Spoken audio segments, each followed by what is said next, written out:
Have a nice day to everyone, guys. Naumpisahan ko na. Ayan, ang ginawa ko ay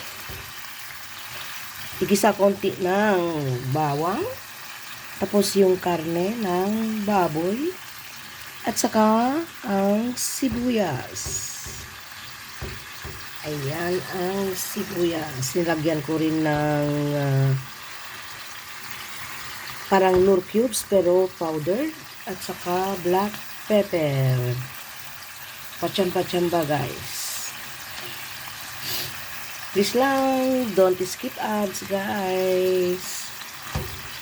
Ayan. Okay, at nilagyan ko rin ng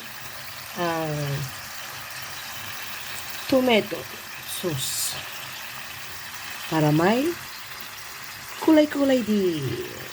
As I have said a while ago, pachamba, guys.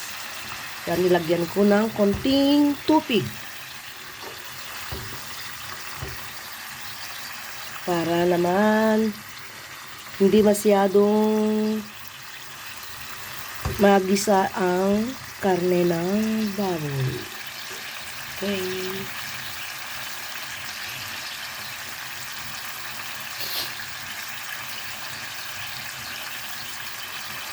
Tapos ilalagay natin ang vegetable. Hulaan nyo kung ano ang ilalagay kong gulay, guys. Tikman nga na natin.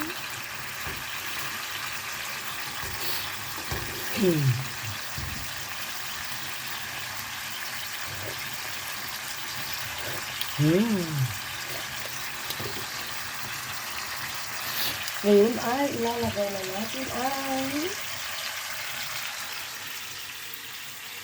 cauliflower.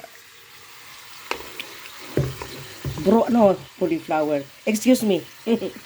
Ibang nasa isip ko. Broccoli. Alam nyo, guys, yung nasaan na? Ipapakita ko sa inyo. Yung tangkay na huwag nyong itapon lahat. Doon sa may dulo yon, yung may medyo matigas. Eto, kukunin nyo. Tapos, aalisin ang balat.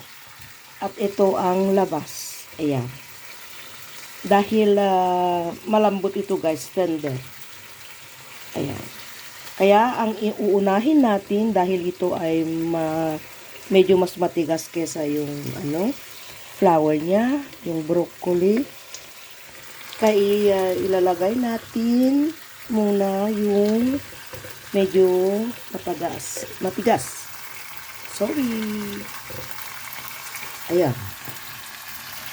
Andyan na siya. Lagyan natin doon sa may sabaw.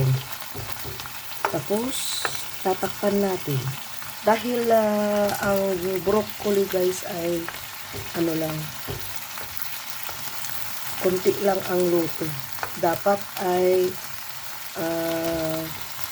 hindi masyadong luto dahil hindi masarap ang broccoli kung masyadong luto. Okay.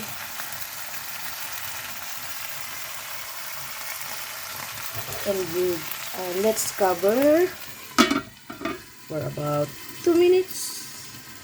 Then ilalagay na natin ang broccoli. This is a very nutritious vegetable, guys. Advisable for senior citizens like me. Ayan na, guys, ilalagay na natin ang cauliflower. Okay. Ayan.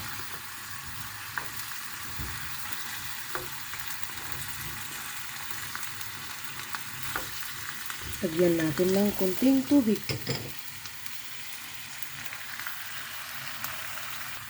Ayan, nalagyan ko na ng konting tubig, guys. Okay.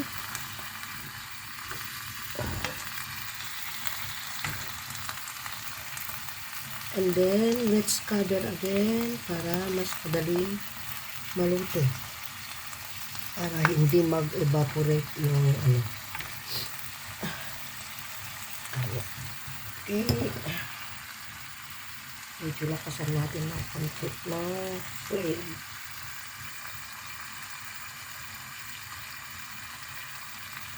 Okay. Cover na natin, guys.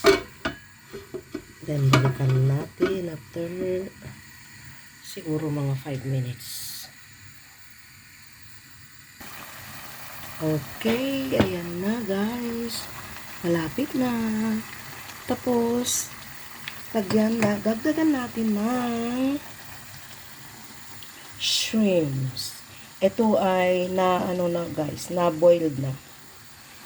Kaya, last na ilalagay natin para mas masarap. Ayan. Lagay na natin sa loob para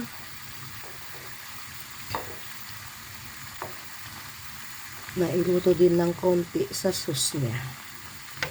Okay. Naman.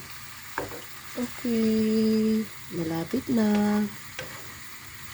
Kahit kunting minutes lang pagkahalo ng shrimp, guys, sapat na. Dahil luto na yan.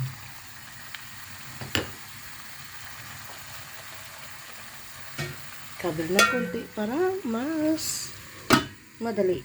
Okay. Ayan na, guys. Luto na. Lagyan natin ng konting salt. Ayan. Saan na ba yun? Okay. Ready na, guys. Ayan.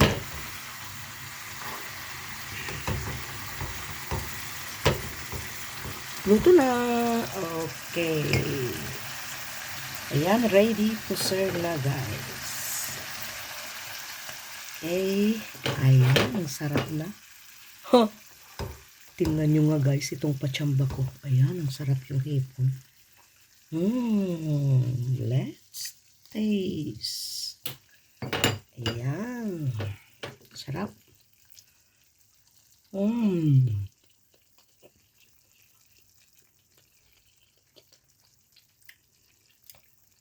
Sarap ng hipon, guys. Okay. Napakasimple, guys, di ba? Ayan, kain na tayo.